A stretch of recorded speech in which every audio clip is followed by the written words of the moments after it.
thought I knew what it felt like to be chosen, to be someone's priority, their pride, their partner.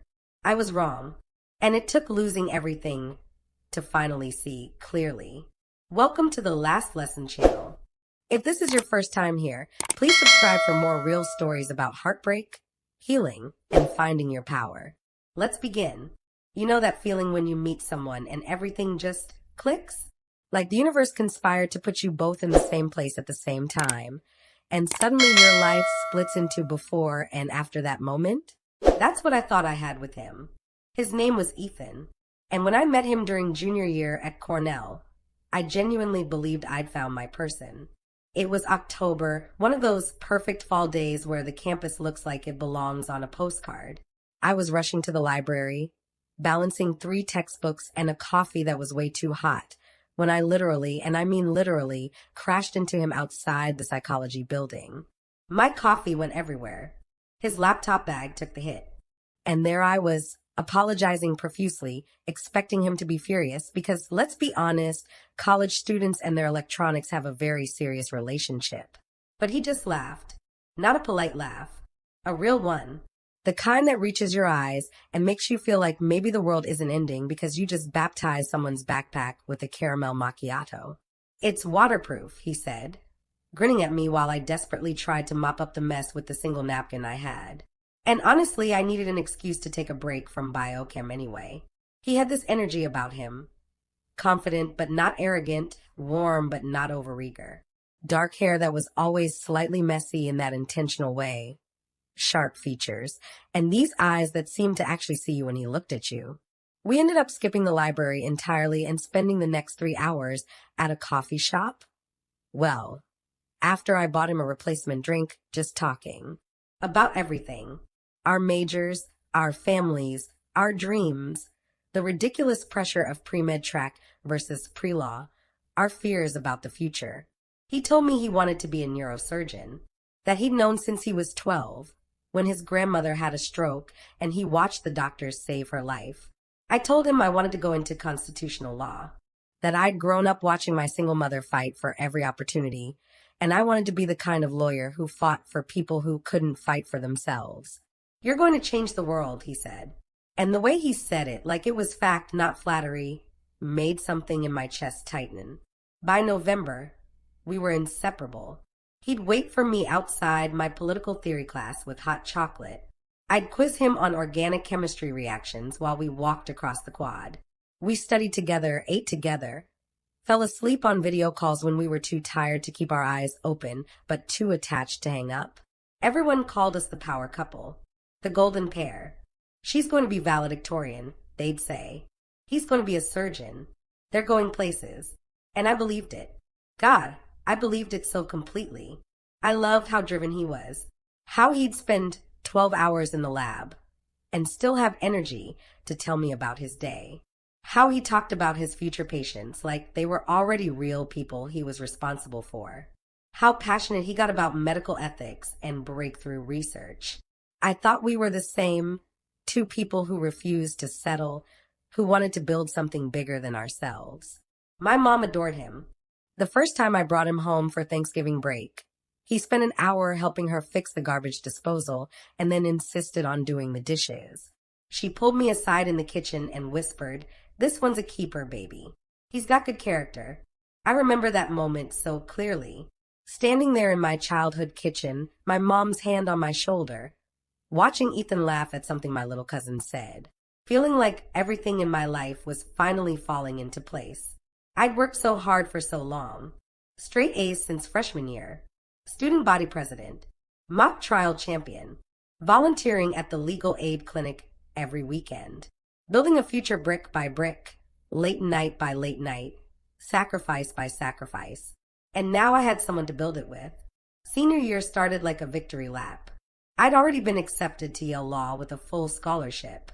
Ethan had interviews lined up at Johns Hopkins and Stanford Medical. We spent hours planning, maybe New Haven, maybe California, maybe we'd figure out long distance for a year or 2 until our paths aligned again. "We'll make it work," he'd say, pulling me close. People who are meant to be together always do. I was working on my valedictorian speech by February. They'd announced it officially in January. Highest GPA in the College of Arts and Sciences. My mother cried when I told her. Ethan took me to dinner to celebrate, told everyone at the restaurant, made the waiter take a dozen photos of us. I was so happy I felt like I might float away. But looking back now, with the clarity that only comes from distance, I can see the cracks I was too in love to notice. The way his jaw would tighten when people congratulated me first, then him as an afterthought. The subtle comments. You're so intense about everything. Don't you ever just relax? Not everything has to be perfect, you know. The time I won a national mock trial competition, and he said, "That's great, babe," without looking up from his phone. How he always needed to be the expert. If I mentioned an article I'd read, he'd find a way to reference a study that contradicted it. If I was excited about a case I'd learned about, he'd explain why the legal reasoning was actually flawed. Small things, tiny things, the kind of things you tell yourself don't matter because nobody's perfect, right? Relationships are about compromise, about understanding that everyone has bad days, stress moments, human flaws. I made excuses for him the way you do when you love someone. When you've built a whole future in your mind, and you can't imagine dismantling it over something that seems so small. He's just competitive. I told my best friend Maya when she pointed out that he never seemed genuinely happy about my achievements. We both are. That's why we work. If you say so, she'd replied. But her eyes said what her mouth wouldn't. By April, I was deep into my speech. I decided to focus on resilience, on the idea that success isn't about never falling. It's about learning to stand back up, about knowing your worth even when the world tries to convince you otherwise. I showed Ethan my draft one night in his dorm room. He skimmed it, nodded, said it's good. A bit dramatic, maybe, but good. Dramatic? I'd asked. Just, very emotional, very personal. He'd shrugged. I guess that's your style. Something twisted in my stomach, but I pushed it down. He was stressed. Med school interviews were brutal. He was allowed to have off moments. I told myself everything was fine. I told myself we were solid. I told myself that in just a few weeks, we'd walk across that graduation stage together, diplomas in hand, ready to conquer the world as a team. I was 21 years old, about to graduate at the top of my class, and completely certain of my future. I had no idea that everything I thought I knew was about to shatter. But that's a story for chapter 2. It was a Tuesday when my world ended. I remember that detail with perfect clarity because I'd always thought heartbreak happened on rainy days or late at night or during some dramatic moment that matched the weight of what was being destroyed. But no, it was a Tuesday, 2:13 in the afternoon. Sunny, 72 degrees. I was walking back from my constitutional law final, absolutely crushing it. By the way, feeling invincible. I had 4 days until graduation. My speech was finished, memorized, ready to deliver. My mom had already driven up and was staying at a hotel near campus. My cap and gown were hanging in my closet. Everything was perfect. My phone buzzed. A text from Ethan. My heart did that stupid flutter it always did when I saw his name. Even after 2 years together, even after hundreds of texts, there was still that spark of excitement. I opened it, smiling. The smile died on my face. We need to talk. I don't think this is working anymore. I think we've grown apart and want different things. I'm sorry. I hope you understand. I stopped walking. Right there in the middle of the quad, people flowing around me like water around a stone. I read it again, and again, and again.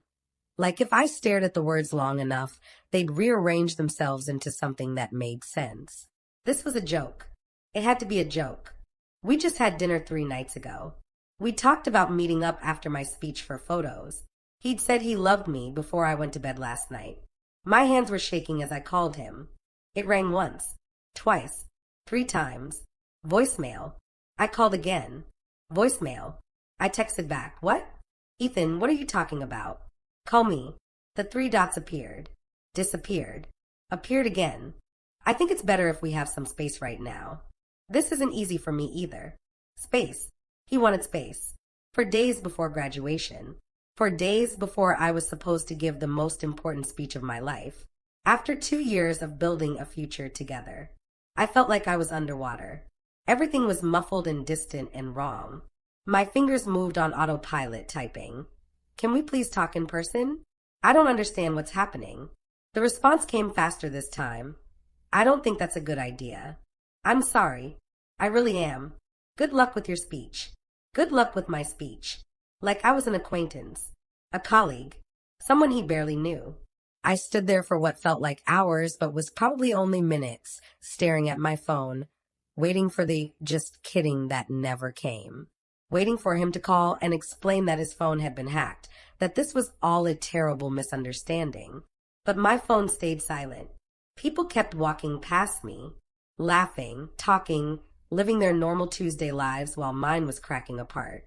I somehow made it back to my dorm. I don't remember walking there. I just remember suddenly being in my room, door closed, back against it, sliding down to the floor. And then I called Maya.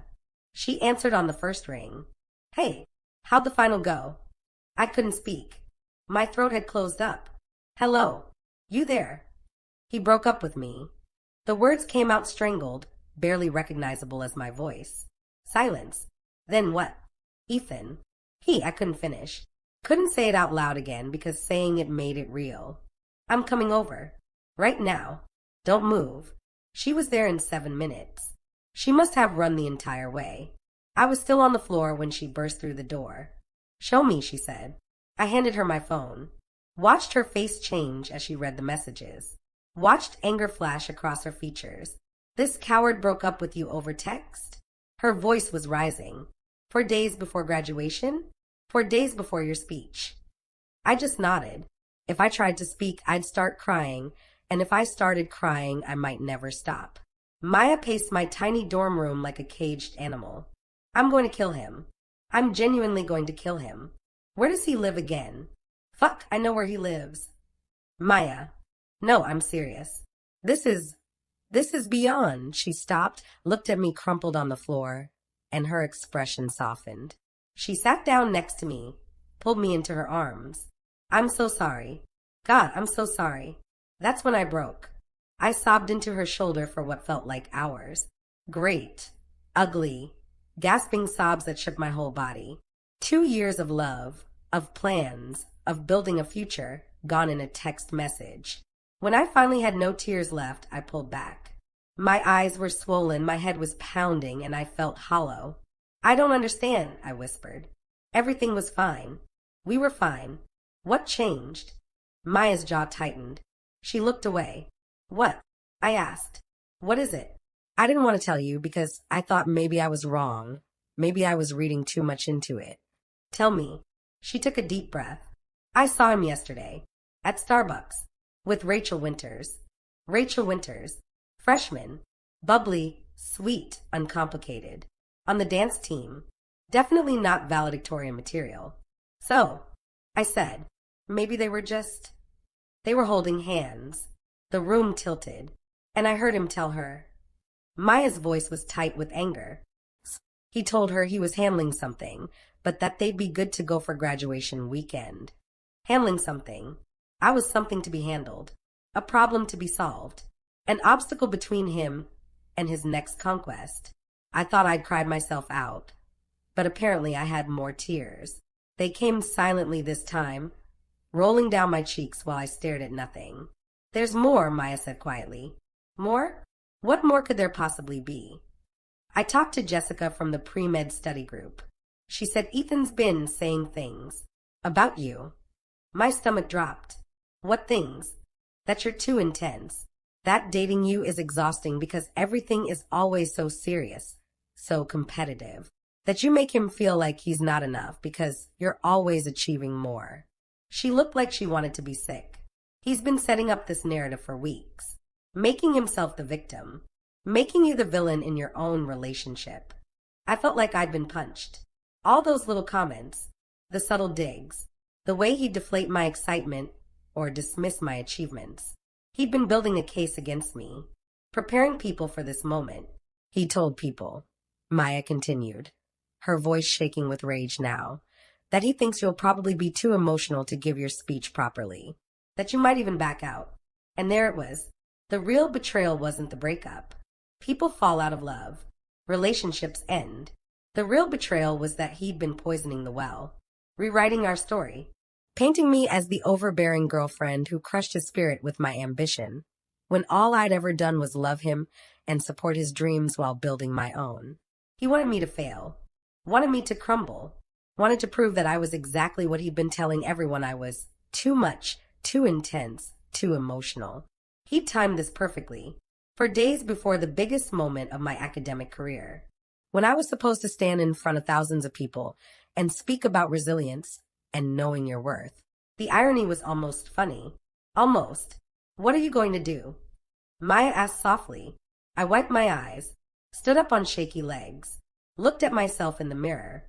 I looked destroyed, eyes red and swollen, face blotchy, mascara everywhere. I looked exactly how he'd expected me to look. I'm going to wash my face, I said. My voice sounded stronger than I felt.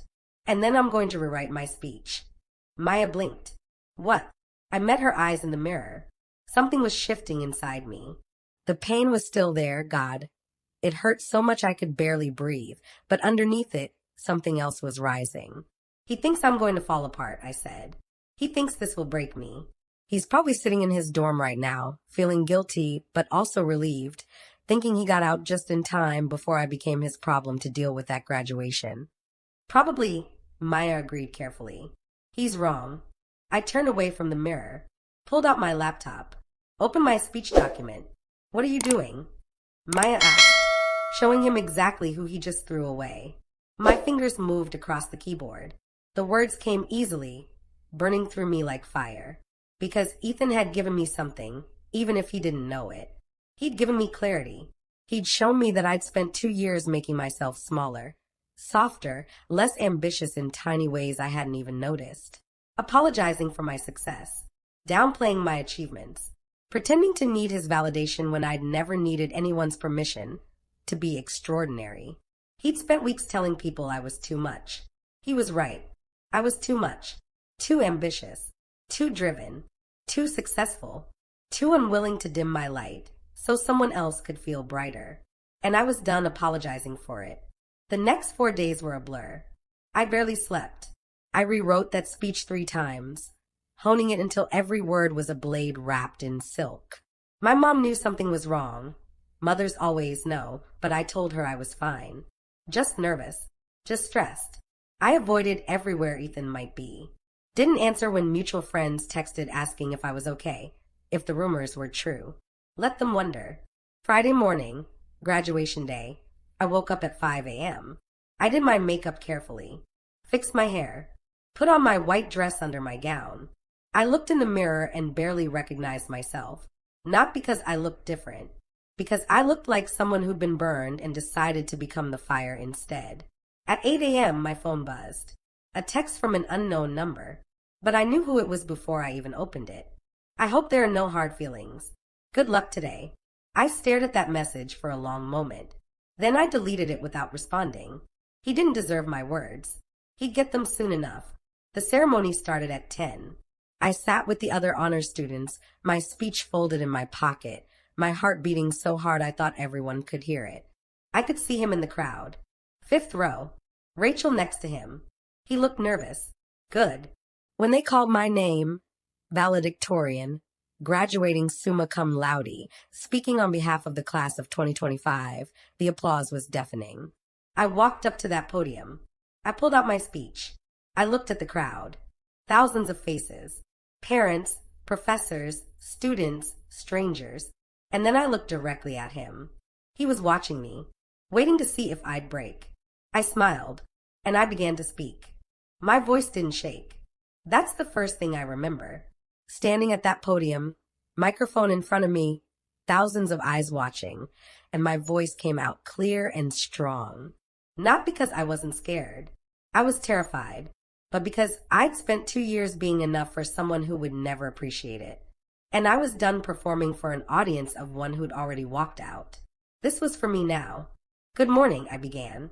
To the class of 2025, to our families, our professors, and everyone who believed in us when we didn't quite believe in ourselves yet. Polite applause. I waited for it to fade. When they asked me to write this speech, I thought I knew exactly what I wanted to say. I had it all planned out. A nice, safe speech about perseverance and following your dreams and how we're all going to change the world. I paused, let the silence stretch. But something happened this week that changed my mind. Something that taught me the real lesson I need to share with you today. I could feel the energy in the crowd shift. People leaning forward, curious.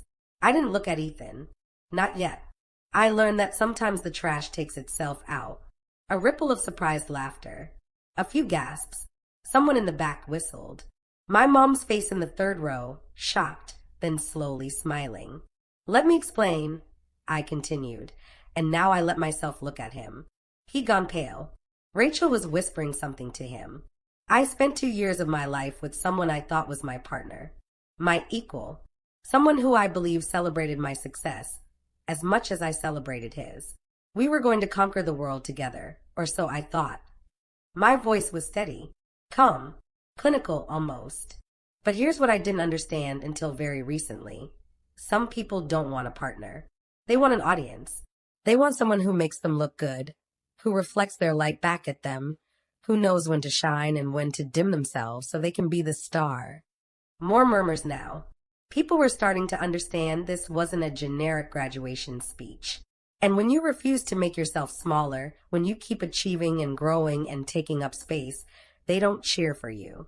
They resent you. They tell you you're too much, too intense, too ambitious, too successful. I saw several people in the crowd nodding.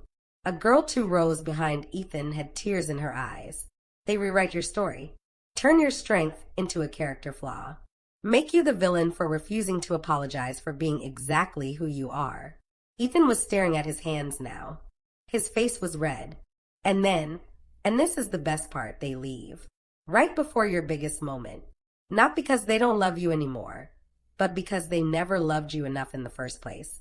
Because loving someone means celebrating when they soar, not clipping their wings, because you're afraid they'll fly higher than you. The applause started then. Not polite, ceremonial applause. Real applause. The kind that builds and builds until it's almost deafening. I waited for it to quiet down. When I spoke again, my voice was softer, more vulnerable. I'm not going to lie to you. When it happened, I was devastated. I cried for hours. I questioned everything about myself. Was I really too much? Had I done something wrong? Should I have been different, smaller, quieter? I shook my head, but then I realized something. The people who are meant to be in your life don't make you feel like you need to diminish yourself to make them comfortable. The right people, the ones who truly love you, they don't just tolerate your light. They bring flashlights and say, let's see how bright we can make this thing shine. More applause. Someone shouted yes from the back. So here's my real advice for the class of 2025. Not the speech I wrote 2 months ago about generic perseverance. This is the lesson I learned this week, and I think it's worth more than anything I could have prepared. I gripped the edges of the podium. Know your worth. And I don't mean in an abstract, motivational poster kind of way. I mean really know it. Know it so deeply that when someone tries to convince you that your success is a problem, you recognize it for what it is, their insecurity, not your flaw. Learn to spot the people who celebrate you versus the people who tolerate you. Life is too short to spend it with someone who makes you feel like you need to apologize for being extraordinary. And understand this, when someone walks away from you, especially right before a moment they know matters to you, they're not rejecting you. They're revealing themselves. They're showing you exactly who they are and exactly how much you were worth to them. Believe them. My voice grew stronger. The best revenge isn't destruction. It's not petty. It's not even about them at all. The best revenge is building a life so magnificent that they become a footnote in your origin story. A minor character who taught you what you don't want. A lesson learned. A bullet dodged. I could see people crying now. Not just students, parents too. A professor in the front row was nodding vigorously. Someone very important to me once said that people who are meant to be together always make it work. And you know what? They were right, just not in the way they thought. Finally, I let myself look directly at Ethan again. Really look at him. He was staring at me with an expression I'd never seen before.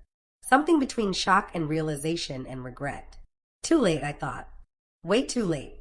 The people who are meant to be in your life will fight to stay there. They'll show up. They'll celebrate you. They'll match your energy instead of asking you to lower it. And if someone decides you're too much for them, let them go. Let them find someone who's less, someone who's smaller, someone who won't threaten their ego with their accomplishments. I softened my voice one last time. Because you're going to find someone who looks at everything you are, all that intensity, all that ambition, all that beautiful, terrifying magnitude, and says more. Someone who brings out even more of your light instead of asking you to hide it. And until then, you're going to stand on stages like this one and speak your truth. You're going to build the life you deserve. You're going to become so successful, so fulfilled, so genuinely happy that one day, years from now, someone will mention that person who walked away, and you'll have to pause and really think to remember their name. The crowd erupted. Standing ovation. People cheering, crying, applauding. I looked out at them, these hundreds of faces, most of them strangers, and felt something shift inside me. This was my moment. Mine. Not ours. Mine. Ethan couldn't take this from me. He'd tried, in his own cowardly way, but he'd failed. If anything, he'd given me the greatest gift, clarity. Purpose. A story worth telling. Class of 2025, I said, my voice rising above the applause. You are enough. You have always been enough. And anyone who makes you feel otherwise doesn't deserve a seat at the table you're building. Go out there and be too much. Be so much that people have to squint when they look at you. Be so much that mediocre people flee because they can't stand next to your light without feeling their own shadows. Be too much. The applause was deafening now. People were on their feet. I could see my mother in tears, hands over her heart. I folded my speech, most of which I'd gone completely off script from, and walked away from that podium with my head high. As I returned to my seat, I passed by Ethan's section. He was watching me. Our eyes met for just a second. I didn't smile, didn't glare, didn't acknowledge him beyond that brief moment of eye contact. I just kept walking. Because that's the thing about becoming the prize. You don't need to prove it. You don't need to rub it in or gloat or make them feel bad. You just keep moving forward, building your empire, living your life. And they have to sit there and watch, knowing they had the chance to be part of it and chose to walk away. After the ceremony, people swarmed me. Professors congratulating me. Students I barely knew telling me how much my speech meant to them. Parents of other graduates shaking my hand, telling me I'd changed their perspective. My mom hugged me so tight I could barely breathe. That's my girl, she whispered.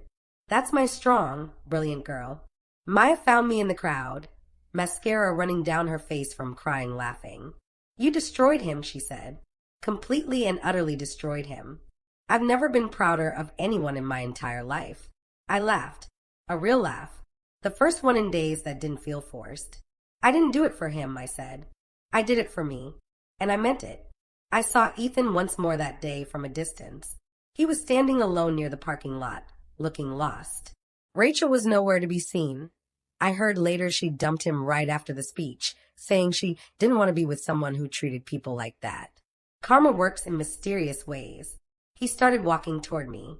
For a moment, I thought he might actually try to talk to me. I turned and walked in the opposite direction. Didn't look back. He didn't follow. 6 months later, I'm sitting in my apartment in New Haven.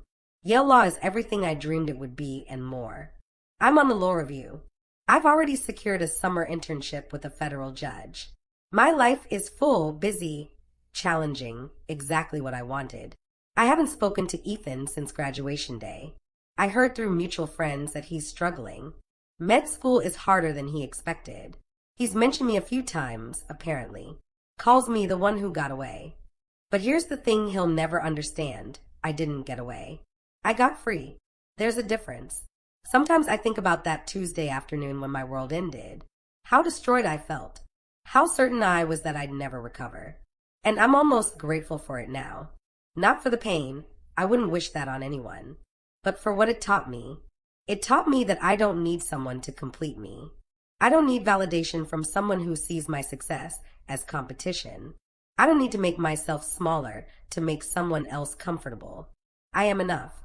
I have always been enough.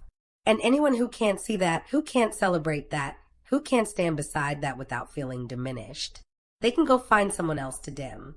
Because I'm done apologizing for taking up space. I'm done being too much. I'm just getting started. That speech went semi-viral, by the way. Someone recorded it and posted it online. It's been viewed over 2 million times. People comment every day, telling me their stories, thanking me for saying what they needed to hear. And sometimes, late at night, I wonder if Ethan ever watches it, if he reads the comments, if he understands what he threw away. But mostly, I don't think about him at all, because I'm too busy building the life he thought would fall apart without him. And let me tell you, it's pretty spectacular. If this story resonated with you, please subscribe to the Last Lesson channel. Hit that notification bell so you never miss another story about heartbreak, growth, and finding your power. Drop a comment below and tell me about a time you realized you were always the prize. I read every single one. Remember, you're not too much. You're just enough for the right people. And for the wrong ones, you're everything they'll spend the rest of their lives wishing they'd been brave enough to keep. Until next time, keep shining. Keep taking up space. Keep being unapologetically you. This is the last lesson. And sometimes the best lessons come from the people who walk away.